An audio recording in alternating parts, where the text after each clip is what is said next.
അദ്ദേഹത്തെ മനസ്സിലാക്കണമെങ്കിൽ സമർപ്പണഭാവം അത്യന്താപേക്ഷിതമാണ്. അദ്ദേഹത്തെ അന്വേഷിച്ചറിയുക തന്നെ വേണം. അതിനുവേണ്ടി പ്രഥമമായി നമ്മെ തന്നെ നാം സ്വയം വിസ്മരിക്കേണ്ടിയും വരുന്നതാണ്. അഹംഭാവം ഉപേക്ഷിക്കേണ്ടി വരുന്നതാണ്.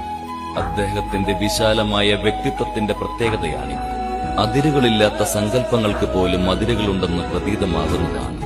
ഒരു വ്യക്തിക്ക് ശ്രീകൃഷ്ണന്റെ സത്യങ്ങളെക്കുറിച്ച് മനസ്സിലാക്കുവാൻ കഴിഞ്ഞാൽ ആ വ്യക്തിക്ക് കൃഷ്ണനാമജപം ശ്രവിക്കുവാനുള്ള സൗഭാഗ്യം പ്രാപ്തമായി എന്ന് തിരിച്ചറിയും. അതിലൂടെ അദ്ദേഹത്തിന്റെ വിശിഷ്ട ഗുണങ്ങൾ ശ്രവിക്കുവാനുള്ള സൗഭാഗ്യവും പ്രാപ്തമാകും. ആ വ്യക്തിക്ക് ശ്രീകൃഷ്ണന്റെ കൃപാകടാക്ഷം പ്രാപ്തമാകുമെന്ന് യാതൊരു സന്ദേഹവുമില്ല.